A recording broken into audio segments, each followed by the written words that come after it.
안녕하세요. 저는 신인 유튜버 정태경이라고 합니다. 근데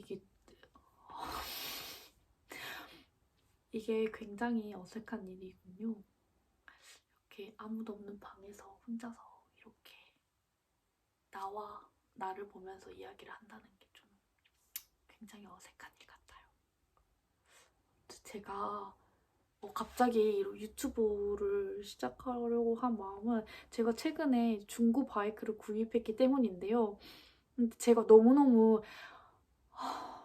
힘든 시간을 보냈어가지고 그 바이크 매물 찾는데 너무 고통의 시간을 보냈었어서 혹시 이제 저같이 고통의 시간을 보내고 있으실 입문자, 초보 여러분들께서 조금이라도 그 고통의 시간이 단축되었으면 하는 마음에서 이렇게 영상을 만들어 보게 되었습니다. 일단 제가 중고 매물을 알아보는 데는 7군데가 있거든요. 첫 번째, 네이버 검색창에 중고 바이크를 쳐보는 거. 그럼 블로그가 나와요. 그리고 두 번째, 팟소. 세 번째, 바이크 튜닝 매니아라는 네이버 카페. 그리고 바이크 매니아라는 다음 카페. 그리고 당근마켓. 그리고 번개장터, 중고나라. 이렇게 7가지가 있는데 각각의 그 장단점에 대해서 말씀을 드리고자 합니다. 일단 초보자들, 그러니까 바이크를 타고 싶다라고 마음 먹으신 분들이 과거에 저처럼 네이버에다가 이렇게 쳐보는 거죠. 뭐 오토바이 중고 하고 자기가 사는 지역을 넣으면 그러면 그 업자분들이 운영하시는 블로그가 상당히 많이 나와요. 근데 여기 장점은 뭐 이렇게 자세하게 써져 있어요. 굉장히 이 매물은 엔진이 어떻고 배터리는 언제 갈았고 막 뭐 점검 끝났고 막 이런 것들이 굉장히 상세하게 써져 있어요. 그 블로그 포스팅 길이가 길어요. 뭐 상세한 정보가 있다는 것이고 그리고 사은품 주는 데도 꽤 있는 것 같아요. 업자시다 보니까. 근데 단점은 저는 이제 좀 치명적인 단점이라고 생각해서 관뒀는데 단점은 가격이 절대 안 써져 있어요. 무조건 문의, 뭐 여기 이쪽으로 문의해 주세요. 막 이렇게만 전화번호만 끝에 있기 때문에 저는 그거 일일이 다 마음에 든다고 해서 다 전화하고 있을 수가 없으니까 일단 언젠가 사고 싶다라는 마음에서 그쳤었어요. 그러다가 이제 친구가 최근에 중고 바이크를 구입하게 돼서 그거를 한번 타봤는데 타는 순간 약간 운명을 느낀 거예요. 나는 바이크를 타고 운명이구나. 그래가지고 그때부터 좀 저는 다 본격적으로 알아보기 시작하니까 고통의 시간이 시작됐는데요. 그 친구가 알려준 사이트가 팟소랑 뭐랑 뭐 알려줬었는데 그 뭐랑 뭐가 검색해도 안 나와가지고 저는 팟소만 주구장창 봤어요. 두 번째, 팟소. 팟소를 봤는데 팟소는 되게 자세하게 이제 세분화해서 검색할 수가 있거든요. 그러니까 뭐 모델명이라든지 아니면 네이키든지 스쿠터인지 뭔지 뭐 그런 식으로 설정할 수 있는 게 많아서 만약에 갖고 싶은 바이크가 확실히 있다 하시는 분은 팟소 이용하시면 굉장히 편리하실 것 같아요. 근데 단점은 매물이 막 많지는 않아요. 제가 느끼기에는 업자분이 70에 개인분이 30이신 것 같은데 막 엄청 많지는 않아서 제가 새로 고침을 막 계속 했는데도 그렇게 쌓이진 않았어요. 그러니까 막 몇 시간에 하나꼴로. 제가 검색한 가격대에서는요. 저는 이제 100 이하로 봤거든요. 네. 그런 단점이 있고. 세 번째, 네이버 카페 바이크 튜닝 매니아. 그리고 네 번째, 다음 카페 바이크 매니아. 이 두 가지를 같이 말씀드릴게요. 둘 다 이제 매물이 많거든요. 거의 한 95% 정도는 개인분이신 것 같아요.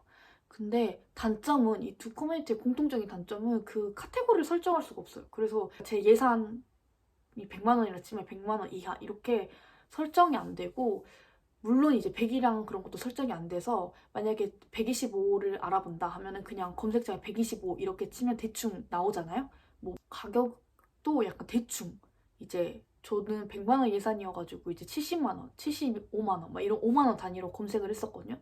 그래서 그런 불편함이 있고 네이버랑 다음 커뮤니티 차이점은 이제 네이버는 네이버 카페 바이크 튜닝 매니아는 그래도 좀 세분화를 좀 해놨어요. 125 이상 이하 이런 식으로 이 정도까지. 근데 다음은 그런 게 없고 매물은 둘 다 똑같이 많은 것 같아요. 그러니까 들어갈 때마다 항상 이만큼씩 글이 쌓여 있었으니까 네, 굉장히 매물이 많았습니다. 근데 그래서 제가 팟스토어에서 커뮤니티를 봤을 때 굉장히 매물이 많아가지고 너무 신났었거든요. 근데도 제가 원하는 그런 바이크가 안 나오는 거예요.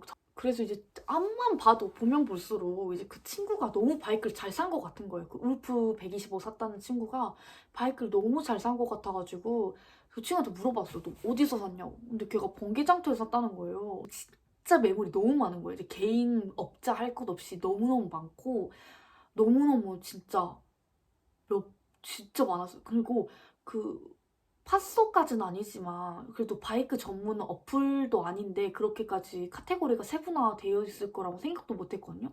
근데 무슨 뭐 배기량이나 아니면 뭐 적상 거리 뭐 이 정도까지 다 필터링이 됐던 것 같아요. 그래서 좀 검색하기가 쉬웠고 네. 근데도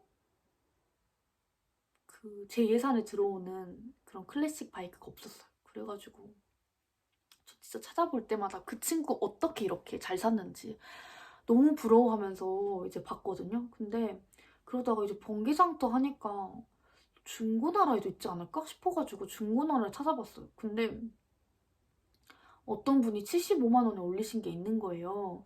근데 그 어떤 용기 있는 분이 그 댓글로 50은 안 될까요? 이렇게 보내신 거예요. 그래서 저는 이렇게까지 내고가 가능하다고 싶어서 냉큼 저 그 다음 댓글에 저 55는 안 될까요? 이렇게 썼어요. 그랬더니 그분이 이제 연락이 오신 거예요. 그래서 저랑 통화를 하다가 근데 첫 바이크면은 약간 외관상 연습용으로 데려온 뭐 바이크기 때문에 외관상 그렇게 썩 훌륭하지 않으니 약간 좀뭐 생각을 해보시라 이렇게 말씀을 하시더라고요. 아, 그리고 제가 이분과의 연락을 통해서 알게 된 사실이 저는 이제 살만 만땅이었어요. 왜냐면 그분이 55까지 해주신다고 하셨거든요. 근데 물론 지역이 떨어져 있어서 한 탁송비가 15만 원 정도 나온다고 하셨지만 저는 이제 살려고 거의 입금 직전까지 갔거든요. 근데 그분이 점점 이제 좀 컴다운하고 생각을 해보라는 거예요. 자기가 날 밝을 때 다시 사진을 찍어서 보내줄 테니까 타고 다니기 쪽팔릴 수도 있다. 뭐 이렇게까지 말씀하시니까 약간 좀 아리송한 거예요. 그래서 결국에는 안 샀는데 근데 저는 이제 그분한테 만약 입금을 하면 탁송비까지 입금을 하려고 했어요. 근데 탁송비는 이제 받을 때 낸다는 거예요. 그래서 저보고 사기당하기 좋겠다고 혹여라도 이제 다른 사람이랑 거래할 때 탁송비까지 입금하지 말라고 사기를 당하더라도 탁송비까지 당하면 안 된다 이렇게 조언을 해주시더라고요. 오늘 하마터면 저 같은 그 바이크 찌랭이 비속어인가? 아무튼 바이크 초보자는 이렇게 속기 쉬울 수 있다는 생각에 말씀드리고 싶었어요. 그러다가 이제 그분이랑 안 사게 되게 된 계기가 다른 매물을 찾았어요. 이것도 중고나라에서 찾았는데 이제 저는 3, 4일 동안 거의 잠을 못 자듯이 글을 보다 보니까 좀 지친 상태여서 다른 데 보기보다는 중고나라 매물을 뒤졌거든요. 그러다가 지금 12월인데 10월 달에 올리신 글을 보고 제가 문자를 드렸어요. 그거를 사기로 했어요. 근데 다른 분도 산다고 하시는 분이 계셨다고 하셔서 전 냉큼 이제 선입금 15만 원 계약금을 걸고 잔금은 제 월급날에 채우겠다라고 어필을 한 다음에 이제 그분이 싸게 해주실 것 같지는 않았어요, 처음에. 근데 이제 이야기를 하다 보니까 아, 여자분이시냐고 막 그러다가 저는 또 제가 너무 방정맞게 깡! 막 약간 이런 식으로 막 말투가 좀 그러거든요. 물결 많이 넣고. 그래서 좀 내가 너무 방정맞았나 싶어가지고 죄송해요. 제가 좀 흥분해가지고 너무 오랫동안 찾아 헤매다 보니까 본래의 말투가 나왔네요. 정중하지 못한 점 사과드립니다. 이렇게 카톡 보냈더니 그분도 여자분이신데 마치 자기 처음에 바이크 탈 때를 보는 것 같다면서 깎아주셨어요. 그렇게 해서 저는 그 바이크를 사게 됐는데요. 이제 아직 산 건 아니고 이제 계약금만 넣은 상태이고 기대감으로 가득 찬 하루하루를 보내고 있답니다. 아, 그리고 당근마켓을 말씀 안 드렸는데 당근마켓도 이제 서울 이럴 때는 사람이 많은 곳에는 매물이 많을 거라고 생각해요. 근데 저 같은 경우는 저희 동네도 아니고 옆 동네에 매물이 하나 있었어요. 근데 너무 비싸가지고 저는 선택의 여지도 없이 그냥 당근마켓에서 보고 키워드 알람만 설정해놓고 말하거든요. 그래서 당근마켓도 있기는 있다는 점. 근데 물론 개인 간의 거리겠죠? 아무튼 절차가 어떻게 되냐면 제가 그 잔금을 다 보내드리면 10일에 그분이 서류를 보내주신다고 하셨어요. 저는 그 서류를 들고 이제 차량 등록센터에 가가지고 그 번호판을 발급받고 그 번호판을 안고 여수로 가서 여수에서 이제 번호판을 달고 광주로 올 계획이거든요. 근데 제가 여수에서 광주까지 타고 올 수 있을지는 좀 두렵긴 한데 아무튼 너무 고통스러운 시간이었어요. 이제 눈 감으면 그 바이크 타고 있는 제 모습이 아른거리고 저는 마치 그런 미래의 저를 짝사랑하는 그런 느낌으로 밤잠 못 이루고 계속 봤거든요. 친구한테 물어보니까 친구도 그랬다고 하더라고요. 그래서 바이크를 알아보고 계시는 분들이 다 그런 시간을 보내시고 있을 거라고 생각하는데 아무튼 저는 중고나라를 제일 추천드리고 싶어요. 아니면 번개장터. 네. 아무튼 제가 도움이 되셨으면 좋겠네요. 네. 아무튼 갑자기 끝내려니까 어색하네. 그러면 끝으로 소감 한마디 말씀드리겠습니다. 먼저 제 첫 유튜브를 이렇게 긴 시간 투자하셔서 봐주신 여러분들께 너무너무 감사드리고요. 그리고 앞으로 또 어떤 영상이 나올지 솔직히 모르겠어요. 제가 끈기가 없는 타입의 사람인지라 약간 이 마지막 유튜버가 될 수도 있겠지만 하여튼 저의 유튜버 데뷔를 축하한다고 저 자신에게 말해주고 싶어요. 그리고 이게 시작할 때 굉장히 어색했는데 이렇게 말하다 보니까 좀 익숙해지네요. 저와의 대화가. 저를 보고 지금 전 대화하고 있거든요. 카메라에 비친 저. 역시 사람은 뭐다? 적응의 동물이다. 라는 교훈을 깨우치고 오늘 저는 여기서 인사 올리겠습니다.